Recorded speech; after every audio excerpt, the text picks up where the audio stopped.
Welcome back to SL Tonight, where we find the films that fell through the cracks of cinema history and make sure they get the respect they absolutely do not deserve. After legitimate classics like Sister Street Fighter and Harlem Rides the Range and You Behave, we are shifting gears tonight in the most dramatic way possible. We are going to the swamp. This is Attack of the Giant Leeches, 1959. Public domain. Free on the Internet Archive as we speak. 62 minutes of pure, uncut American International Pictures B-movie swamp horror. Produced on a budget that would not have covered the catering bill on a modern studio production. And I mean that as a compliment. Because what happens when you have almost no money, a script that needs to be filmed in 8 days, and a Florida swamp full of things that can actually kill you? You either make something unwatchable, or you make something that 65 years later, people are still watching at midnight, alone, in the dark, with a beer, and a full heart.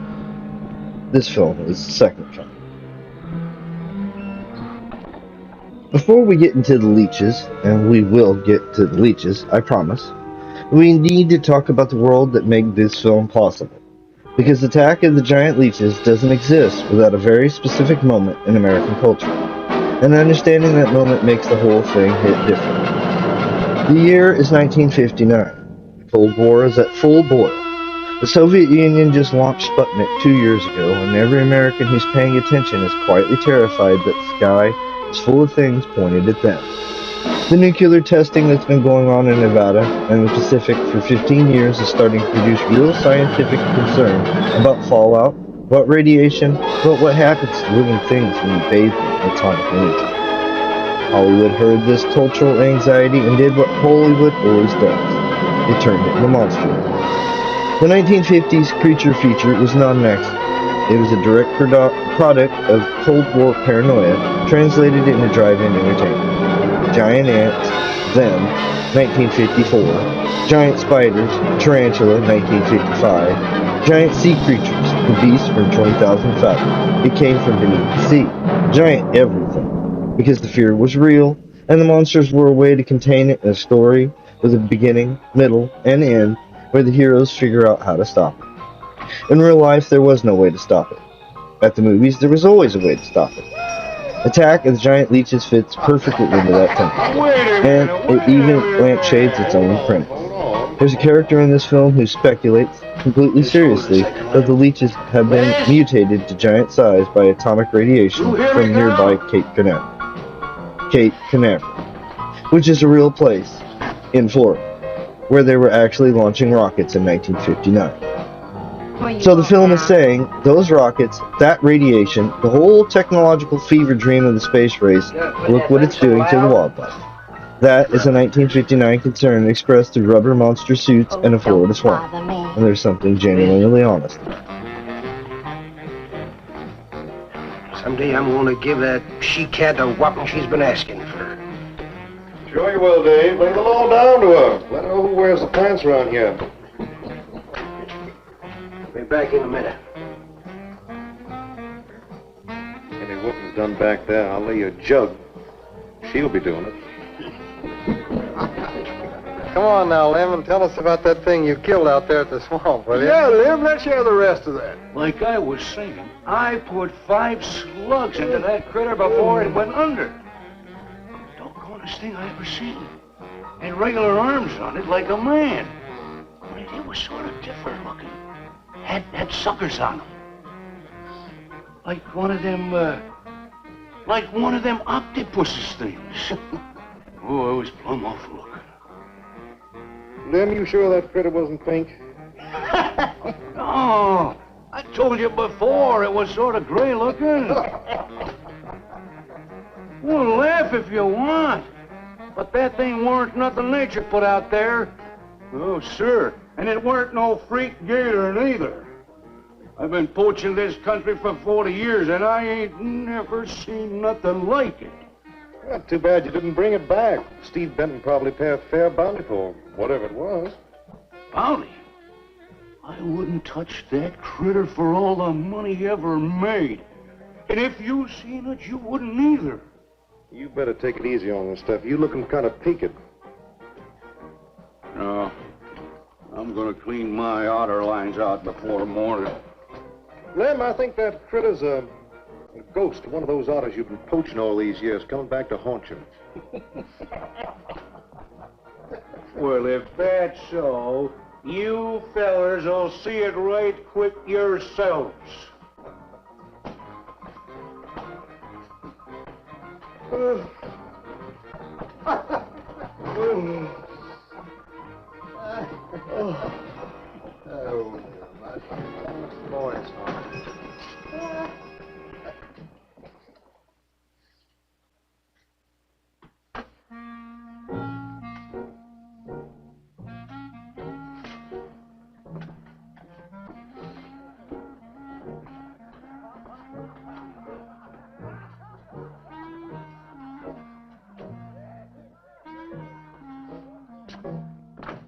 Look, it's not like I want to be mean or anything like that, Liz, baby.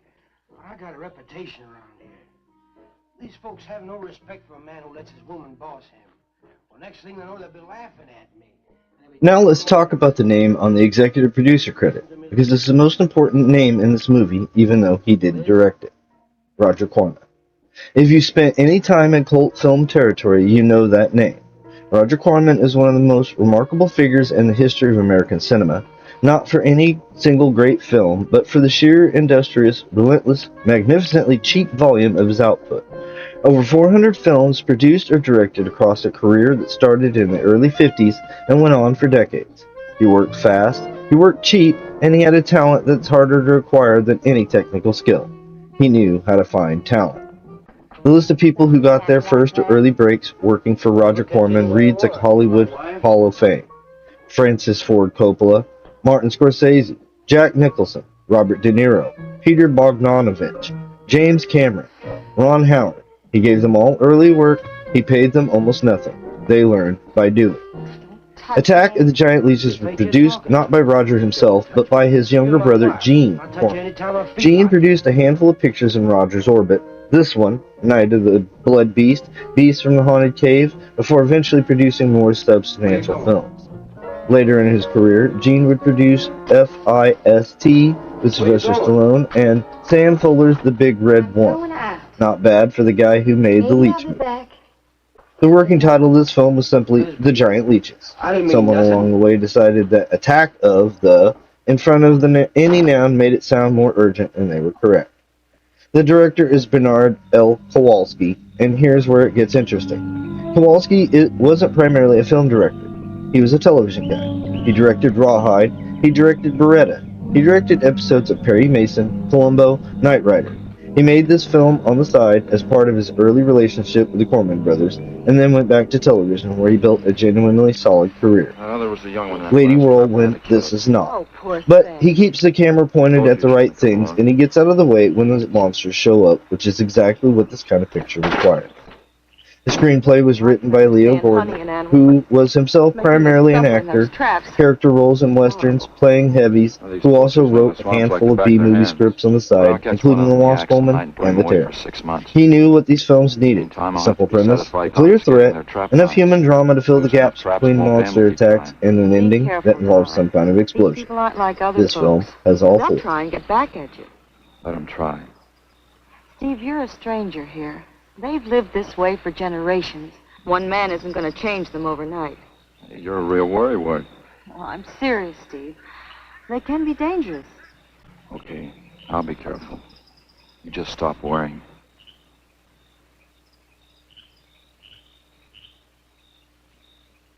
Oh, Steve, I love you. I love you so much.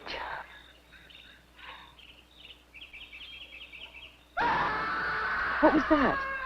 I don't know. You get in the truck and lock it up.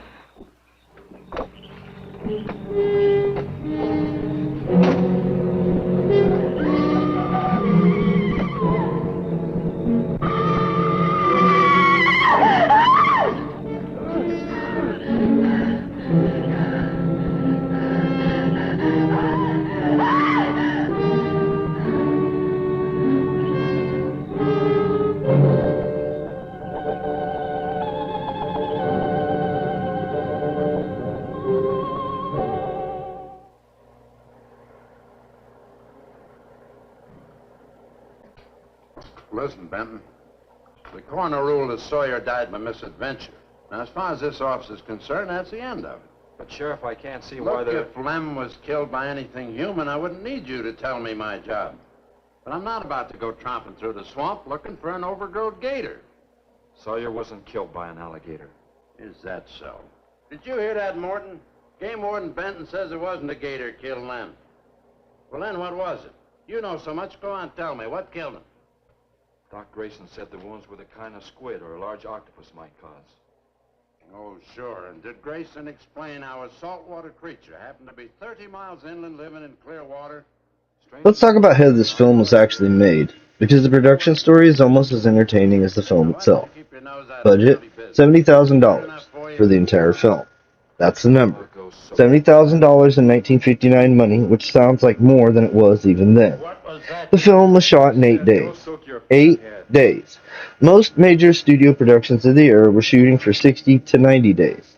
Gene Corman and Kowalski had 1 week and 1 day to put a monster movie in the can. The location you're looking at, that swamp, is not the Florida Everglades.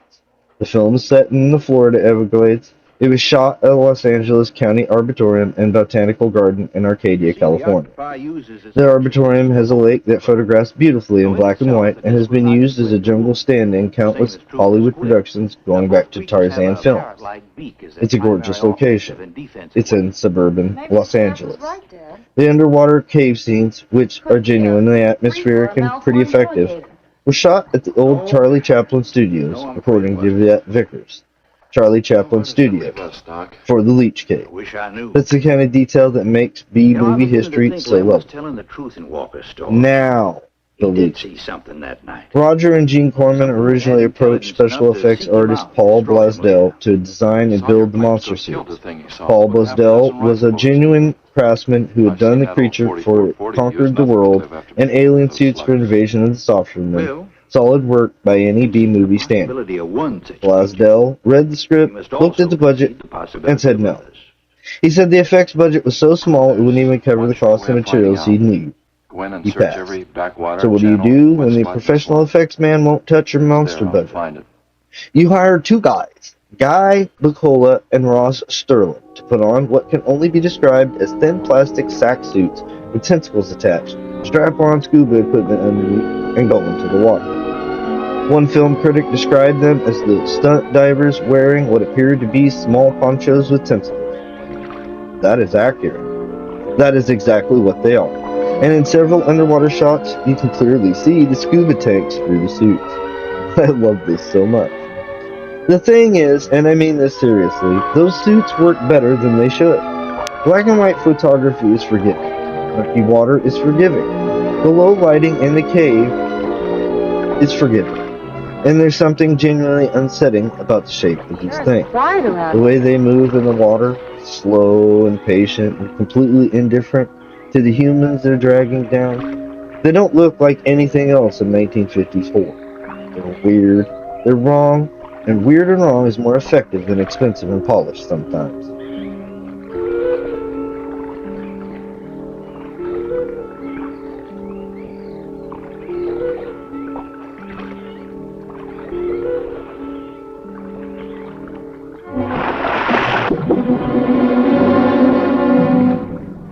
Did you hear something? Yes?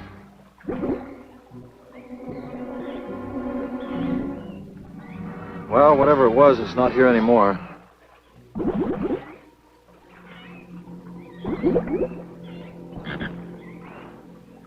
Do you want some coffee? Yeah, thanks, son. An army could hide in here and never be noticed. Well, one did. What? Seminoles under Osceola in the 1830s.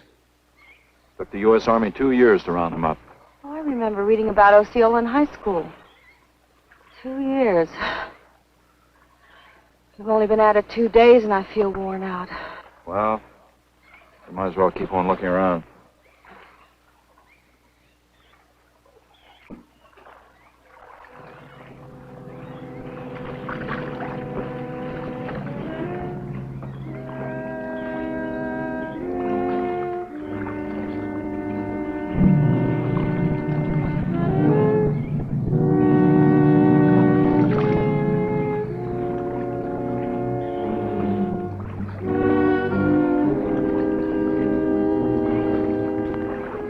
I guess we may as well give up for today.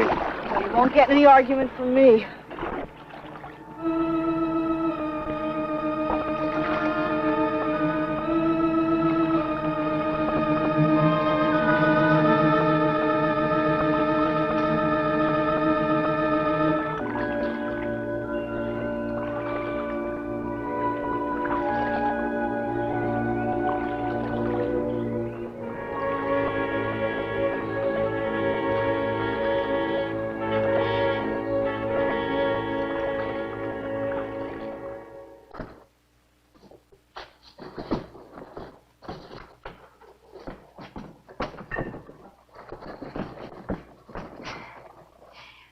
I'm asking you for the last time, Dave Walker.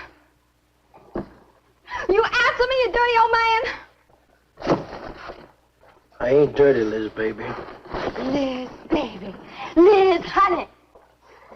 Can't you think of anything else to say, stupid? I gotta get this order over to Miss Shovey. She's one of my better customers.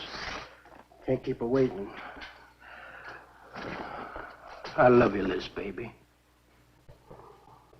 Get out. Get out, you fat pig!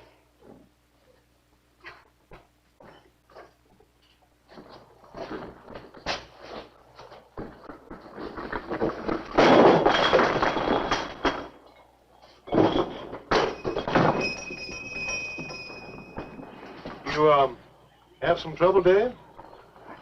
You know women, Cal. Gotta get the hair down every now and then. You sure do know an awful lot about females. I gotta hand it to you. I can't stand here jawing, Cal. Gotta get this order over to Miss Shovey. What's she letting her hair down about this time? Well, ever since Lem got herself killed, she wants me to sell out and move into town. Don't you let her bamboozle you, Dave. You keep her right here in the store. After all, the place wouldn't be the same without you around. Thanks, Cal. I better get going. See you when I get back. Yeah, I'll be around.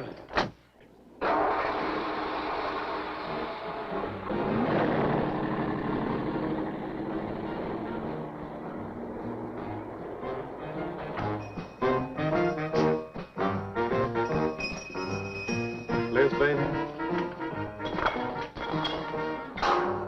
It's Cal, honey.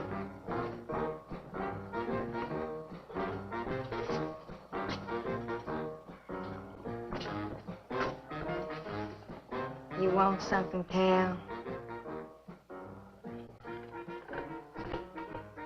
I sure do, honey.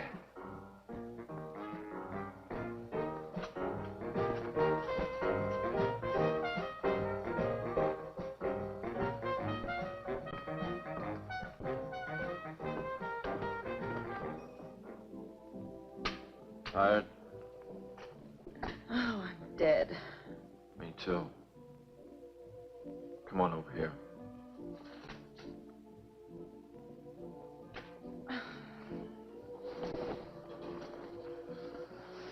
It seems kind of silly knocking ourselves out looking for something we aren't even sure exists. What do you mean?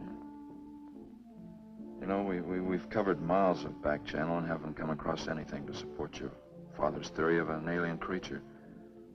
Not so much as a mud print we couldn't identify. I know. You're not going to give up, are you, Steve? Well, I can't waste any more time on a wild goose chase. With all respect to your father's ideas. Dad seems so sure.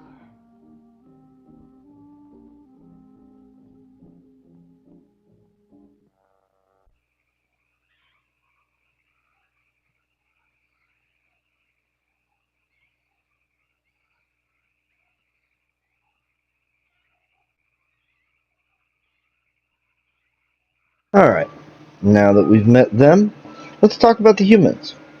Ken Clark plays Steve Benton, our game warden hero. Clark was a solid, broad-shouldered B-movie leading man who also appeared in a handful of spaghetti westerns later in his career. There's actually a series of Italian Django-adjacent films that use him as a lead under various names, none of which are his actual name.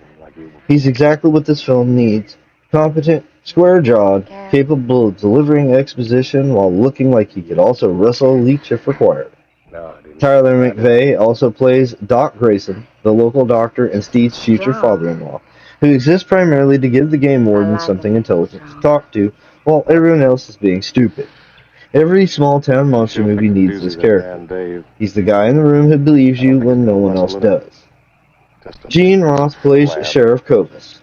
And Sheriff Kovas is the real dramatic villain of this picture, not the Leeches, the sheriff. Because the sheriff refuses to believe anything is wrong, refuses to act, stonewalls every attempt to investigate, and is directly responsible for several people dying who didn't have to. The Leeches are just hungry. The sheriff is negligent. This is the dynamic that makes these small-town monster pictures work. The monster is never really the biggest obstacle. The monster is just a thing that exposes all the human failures that were already there. Bruno VeSota plays Big Dave Walker, the fat, sweaty, jealous storekeeper whose wife is cheating on him. VeSota is a character actor who appeared in dozens of Roger Corman productions, and he brings a genuine pathos to this role that the script probably didn't earn on its own.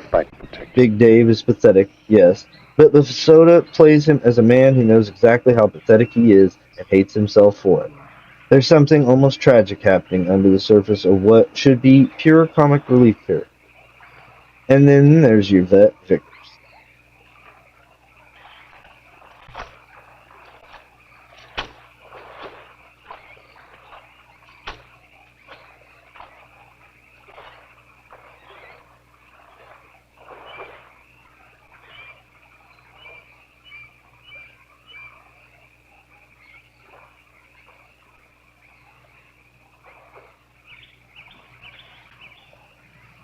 First husband was a no-good bum. Couldn't keep a job more than a week. Used to get lushed up, come home beat up on me. He must have been a prize pig. One night he tried to hold up a gas station. He was so drunk he couldn't even run. I caught him less than a mile away. He got sent up. I got a divorce. It's rough. After 3 years working in a lousy beanery, I was ready for the first guy that said a nice word to me. It was Dave. That's it. I wish it had been me. I'd know how to take care of a woman like you, Liz. Maybe it ain't too late, pal.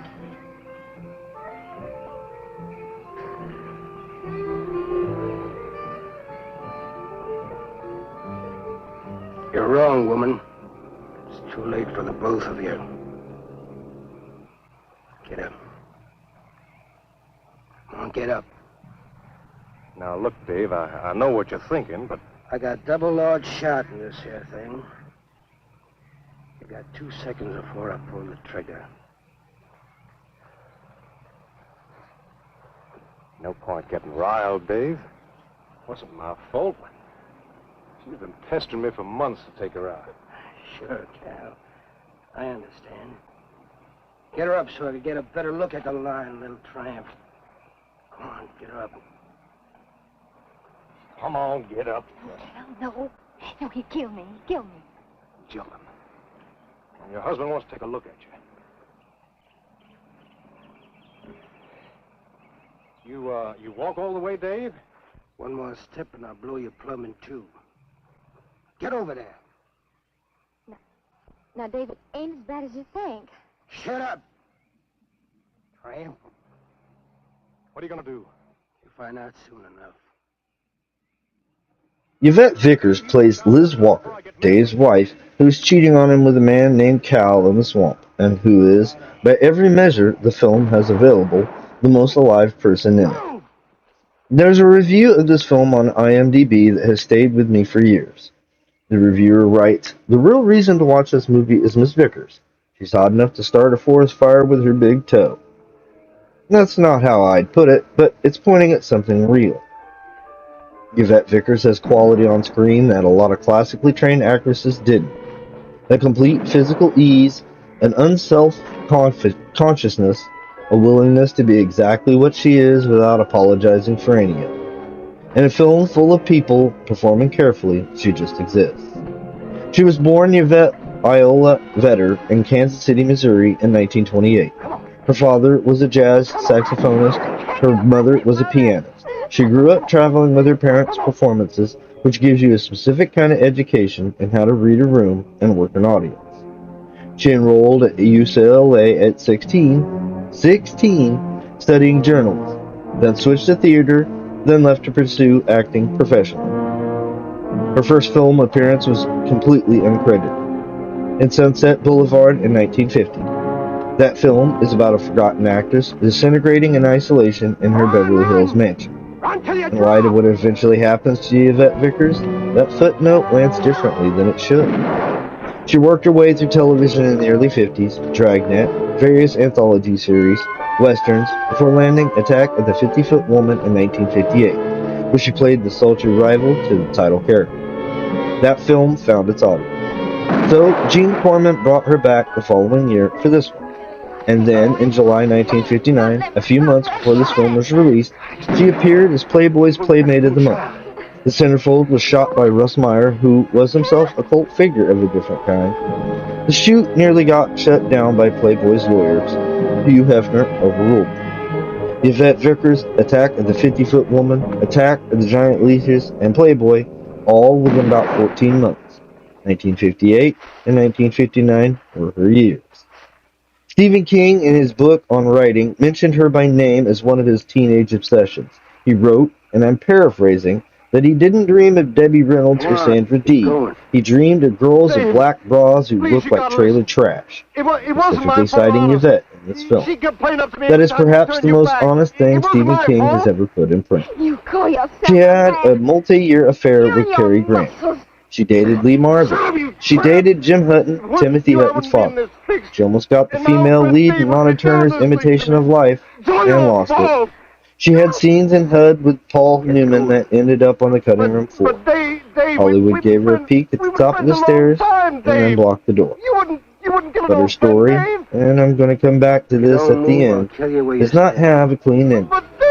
So let her be alive and scheming in the swamp for now, and we'll revisit it when the credits roll. I didn't mean it, Dave! I didn't mean it! Dave, the kid is out here! Dave, please, Dave! I'm sorry!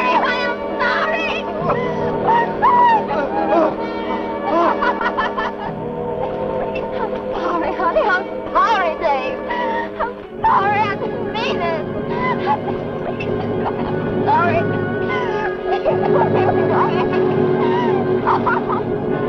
You think you learned enough to stay away from a woman, Cal? Hey, anything, Dave! I'll move out of the county. I'll do anything you say, Dave. Anything. All right. Come on out of there. Dave, give me a hand. How'd you go? Dave. Look out! Behind you!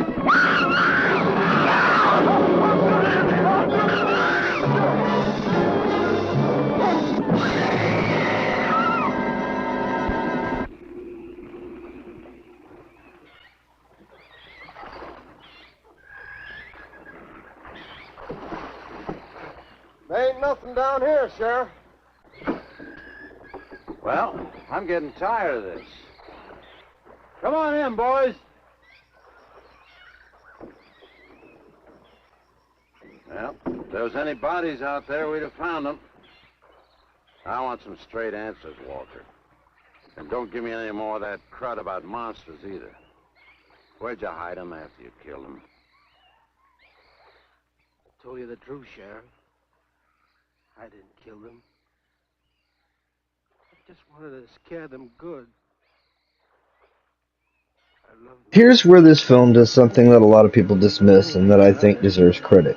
It treats the human drama seriously. The love triangle, Dave, Liz, Cal, it's not played purely for laughs or titillation. Big Dave Walker is humiliated and knows it. catches his wife cheating, he chases them into the swamp at gunpoint, and he watches them get taken by the before I leeches. lose my temper. And then, when he tells the sheriff what happened, nobody believes him. Everyone assumes he killed them. That's a real dramatic situation. A man who's already lost everything, his dignity, his wife, his confidence, is now being accused of murder. VeSota plays that as a man who's completely hollowed out. There's a scene where he just sits in his empty store and it hits harder than it should in a 62-minute creature feature. I never thought that of old Meanwhile, Dave. Steve Benton is doing exactly what a competent game warden hero does. He's observing, gathering evidence, building a case, getting stonewalled by authority.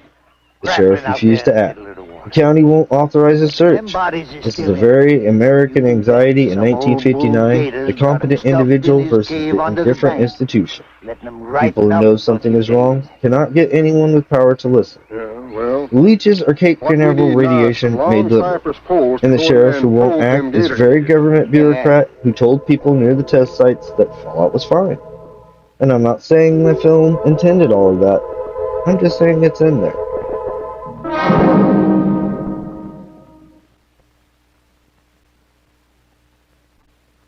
I'm sorry, Doc, I can't do it. I have to do it myself. Wouldn't want to have to arrest you, Doc, but I will if I find you near the preserve with any explosives. Steve. Sorry, Nan, that's the way it's got to be.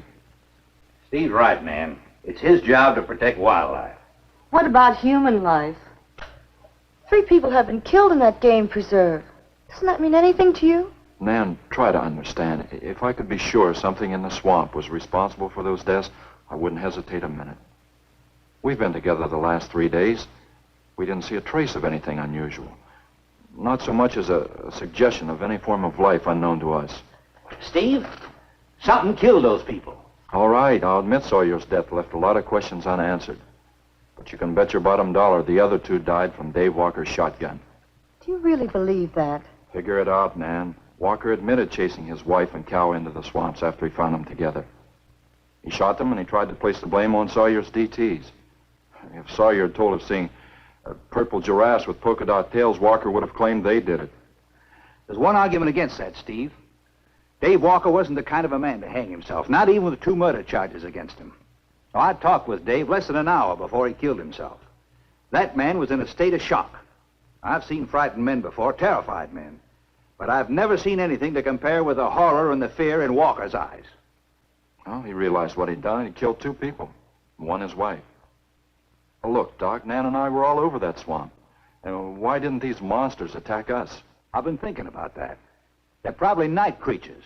They can't stand the light and they stay down near the bottom during the day. A small charge would stun them, bring them to the surface. Can't buy it, Doc. You're pig-headed, Steve Benton. Stubborn and pig-headed. You just don't understand, do you?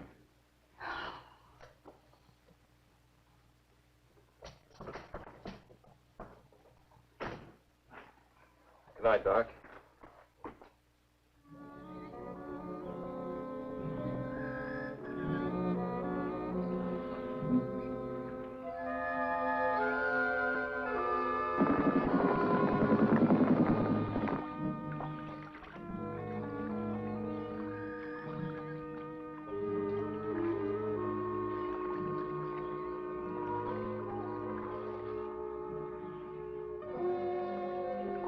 Now we're getting to the part of the film that even the skeptics tend to respect, the cave. The underwater cave where the leeches keep their victims alive, slowly draining their blood over days rather than killing them immediately, is genuinely unsettling. And the reason it works is not the special effects, it's the concept. These leeches are described in the film as intelligent. They're not just animals following instinct. They understand that a slow, kept alive food supply is more efficient than a quick kill. So they drag you down to the cave, they hold you there, and they feed on you periodically. You're alive, you know you're going to die, you know exactly how you're going to die. You're in the dark, in the cold, these things, and there's no way out. That is a legitimately terrifying premise. Rubber suits don't undercut it as much as you'd think, because the concept is strong enough to carry the scene. The people trapped in that cave aren't screaming because of what the monsters look like, they're screaming because of what they know is happening. Bernard Kowalski shot these scenes at Charlie Chaplin Studios, in a tank, with low lighting, with the actors genuinely submerged. The physical discomfort you're seeing is real. The claustrophobia is real.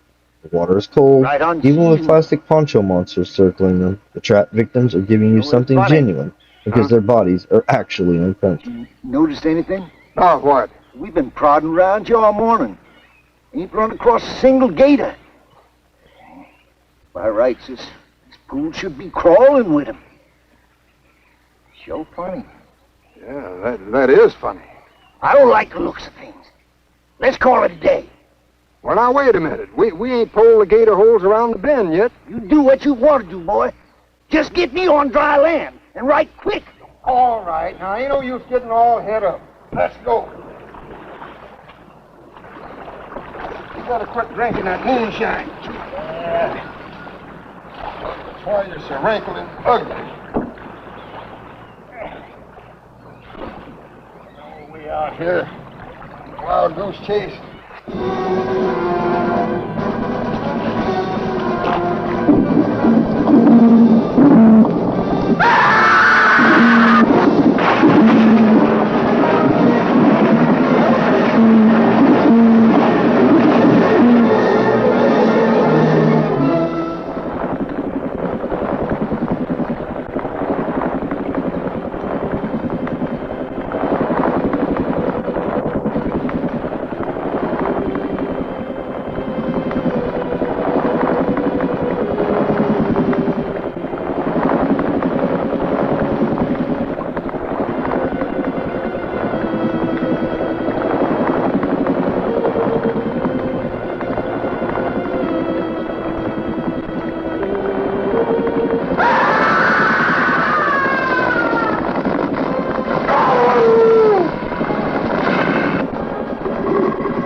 We've been calling, but there's been no answer. Oh, I just got back. What seems to be the trouble? Haven't you heard? Old Sam Peters and Porky Reed have disappeared. Come on inside.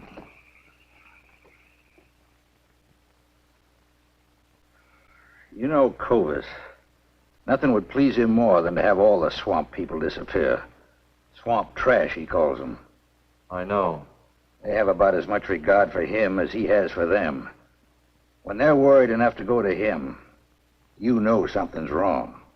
Mrs. Reed said the men went searching for Cal and Mrs. Walker's bodies, and they never returned. Cobus says he'll get up a search party if they don't show up in a couple of days. Doc, you and Nan take your car and get as many volunteers as you can. Tell them to meet me at the old wagon road. I'll call Doak Evans and have him bring his dogs. Either they're lost or they've had an accident. I hope to heaven you're right.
Well, they picked up the scent anyway. Dad, do you think they'll find them? Only the good Lord can answer that.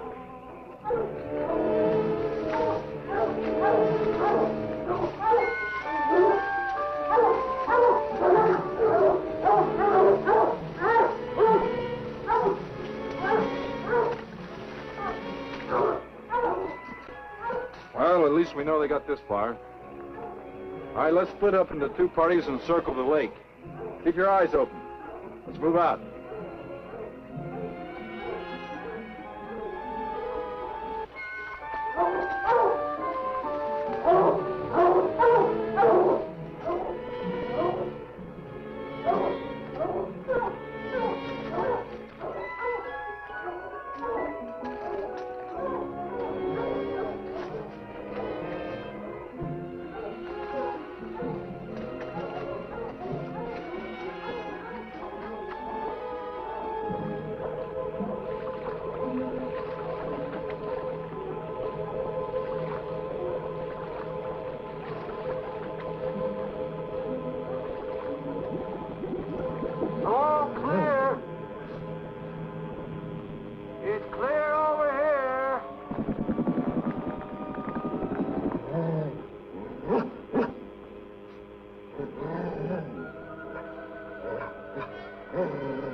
All right, let's keep moving.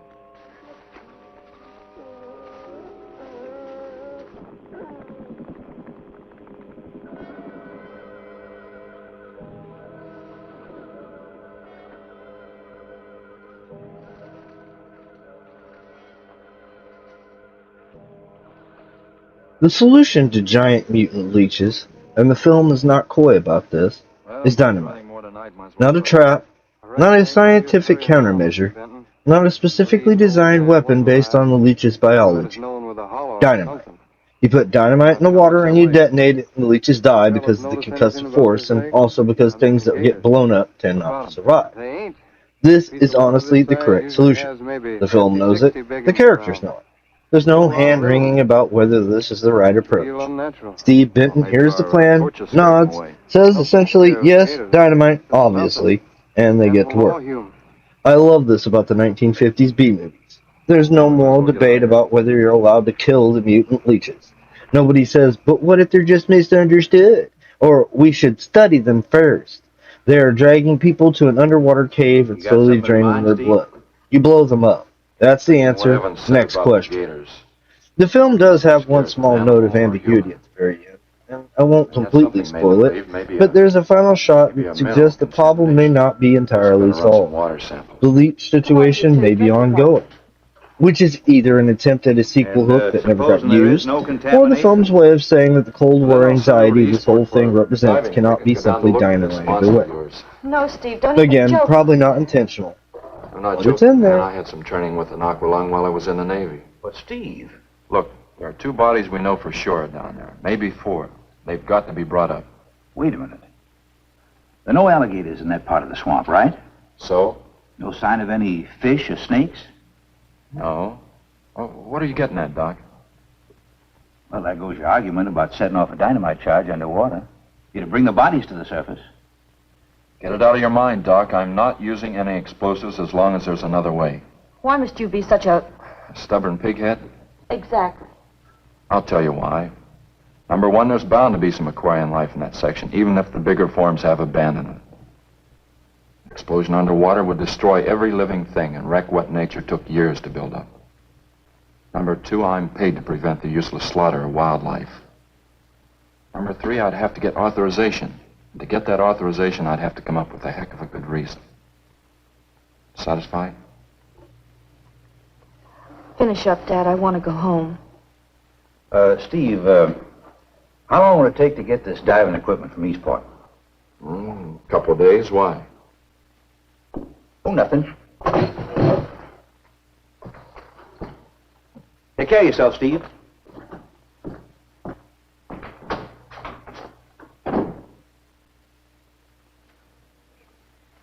Well, here's hoping.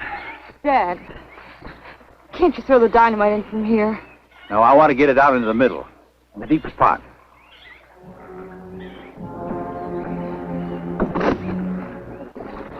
All right.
Should go any minute.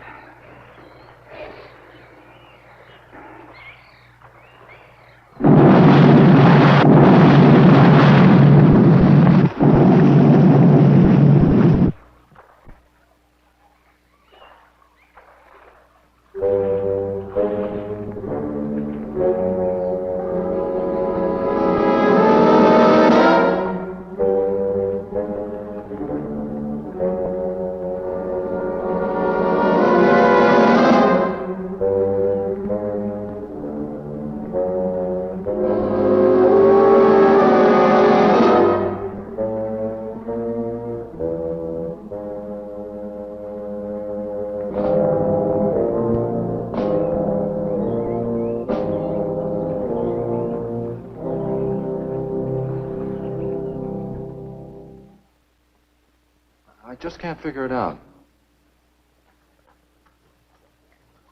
Walker's wife, why didn't her body come to the surface? I don't know.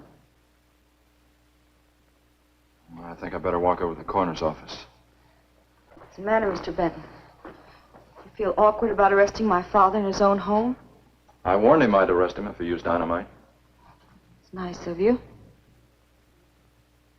Well, the autopsy should be over by now. Oh, Steve. I thought you'd be here. I don't like to have to do this, Doctor. Do we have time for a cup of coffee first? Sure. You mind, honey? No, I'll make some sandwiches.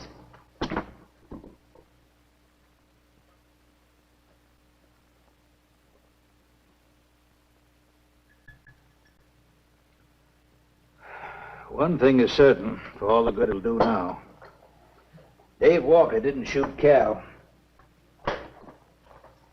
I just come from the autopsies. Covers tried to keep me out. I told him I'd raise a stink they'd smell all the way to the Capitol if he did. Well, what killed them, Doc? Not drowning. And Cal wasn't shot either. Every drop of blood was drained out of their bodies. And they had wounds on their throats. Suction wounds. Like a gigantic leech might make. And there's something even more incredible. Now, Cal was supposed to have been killed several days ago. Sam and Reed have been missing a matter of 48 hours.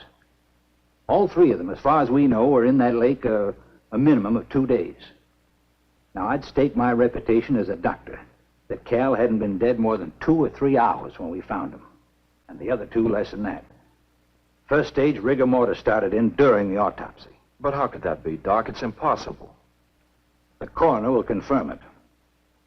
Whatever killed him is still in that lake, and it's going to take more than dynamite to get it out. Concussion from those charges would have killed a full-grown whale. That explains how Cal and the others lived after they were supposed to be drowned. What do you mean? Well, this whole region is riddled by caves and caverns cut out by the ocean thousands of years ago. If there are caves above the water, then there must be caves under the water. Go on. Mike and I had a chance to fool around with some frogman equipment captured from the Italian Navy. We sort of prowled through a sunken transport off Salerno. When the ship went down, it trapped some air inside the hull. We'd go down, come up inside the officer's lounge, take off our face masks, and sort of sample some of the bottles floating around. We'd drive the guys crazy trying to figure out how we were getting the stuff. You mean you think that there's an air pocket or a cave underneath the lake? Right, gotta be. How else could those people have lived down there? Not only that, it explains how, whatever it is down there, lived through the concussions. Steve. Liz Walker. She might still be down there. Alive.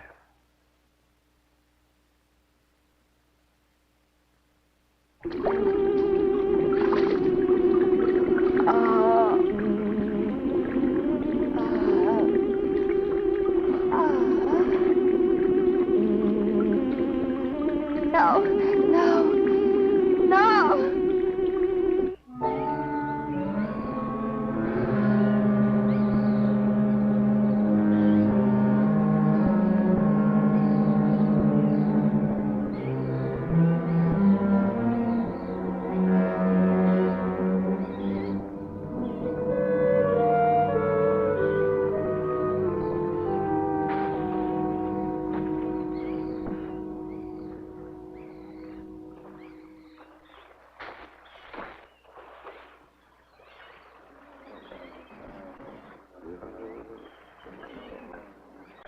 Comfortable? Yeah.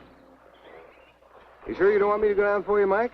You haven't had one of these things on for a long time. Well, me, every other day I've been playing fish. Not this time, Mike. If you ask me, they ought to have their heads examined. Giant leeches. I'm willing to bet a month's pay they don't come up with nothing more than excuses. He's crazy. Him, the doc, and his brat, too. Just wait till I get on the phone to the Capitol. I'll guarantee somebody will wish they'd kept their nose out of other people's business. I'll guarantee that. Let's go, Mike. Steve. Be careful, please. Don't worry, Mike will be ready if anything goes wrong. Don't worry about Steve. Now, if you were going after Barracuda, you might have a tiny bit to worry about. Ready, Mike?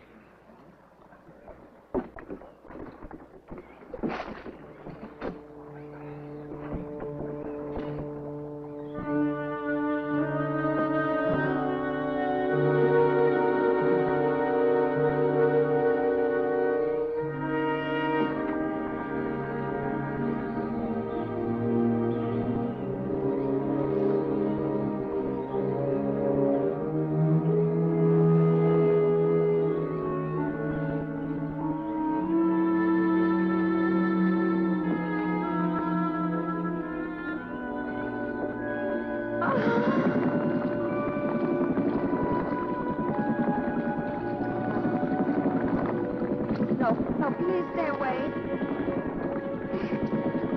Please.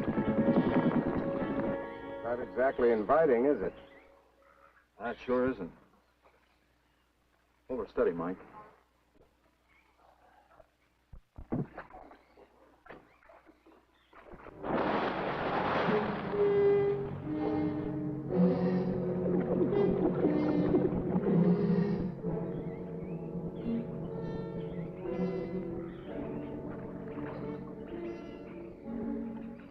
Stop anything up to a tiger shark.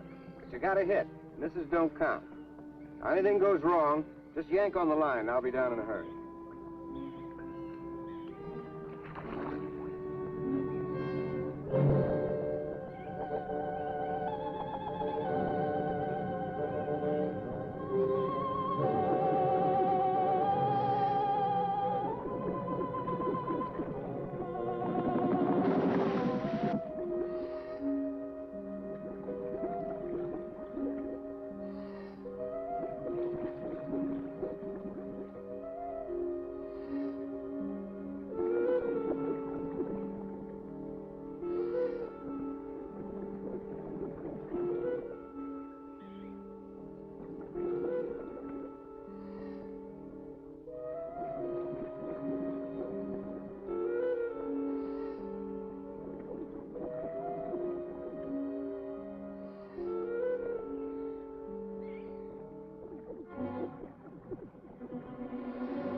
And that's Attack of the Giant Leeches. 62 minutes, $70,000, 8 shooting days, 2 men in plastic sack suits with scuba equipment visible in the underwater shots. It is, by conventional measures, not a good film. Leonard Maltin gave it 1.5 stars out of 4 and called it a ludicrous hybrid of white trash and monster genre. That review has been quoted on the Wikipedia page and in every subsequent write-up of the film as evidence of its failure. I would argue Leonard Maltin has missed the point. The point is not whether Attack of the Giant Leeches is a well-made film by the standards of the major studio productions. The point is that in 1959 you could go to a drive-in in suburban America, pay $1, sit in your car with a Coke and your girl, and watch rubber-suited monsters drag people into a swamp cave. Got to make sure. And 65 years later, you can watch it for free on the internet with your friends and still have a genuine reaction to the cave sequence. That is durability. That is cultural staying power. Most of the carefully crafted prestige films in 1959 are gone. All of them have been successful. Attack of the Giant Leeches is on Mystery Science Theater 3000. It's on the Internet Archive. It got a 2024 Blu-ray release with a full commentary track. The schlock survived. Now, I promised we'd come back to Yvette Vickers. After 1959, after the Leeches, after the Playboy, after her moment, the work dried up the way it does for most B-movie actresses of that era. She had a small role in HUD in 1963, a handful of television appearances. She kept working when she could. By the 2000s, she was living alone in her Beverly Hills home, 1 bedroom, run down, a small house she'd been in for decades. She was still an occasional presence at conventions and cult film events. She appeared at the Toronto Classics Movies Festival in 2005. Fans remembered her. She had a fan following, but had outlasted most of her contemporaries. In 2010, she was last seen alive. Mail started piling up. The cobwebs grew. Her neighbor, an actress named Susan Savage, eventually pushed through the accumulated letters and found her. She'd been dead for approximately a year, alone with a space heater still running, in a Beverly Hills house surrounded by unopened fan mail. Heart failure, no foul play. She was 81 years old. The Atlantic wrote about it. The Los Angeles Times wrote about it. Again, one of those stories that people share on social media when they want to say something about loneliness and fame and what Hollywood does to the people it chews through on the way to something else. I think about the fan mail mostly. A year's worth of letters from people who remembered her, who loved the films, who wanted to tell her she mattered. All of it sitting in a pile outside a door she was no longer alive to open. She mattered. The films mattered. This film, as dumb as it is a real piece of American history. Its fears, its drive-ins, its beautiful women in black bras, its rubber monster suits, its swamps. Attack of the Giant Leeches, for better or worse than you expected? Drop it in the comments. I genuinely want to know. Next week, we're keeping the B-movie train rolling. Hit subscribe, support SL Tonight, and for the love of all that is good, don't eat anything near a swamp. This has been Felix Lebeski for SL Tonight. We are where the land is going. Good night.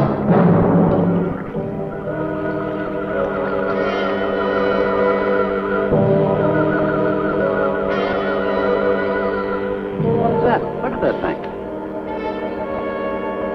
I've been around here for years. I never saw nothing like that before.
There was no sign of them this time. They must be licking their wounds. You sure you used enough stuff to do the job, Mike? I used 100 sticks of 40%. Ought to blow the bottom right out. All right, let her go. Oh, no. I've done enough of your dirty work. Help yourself.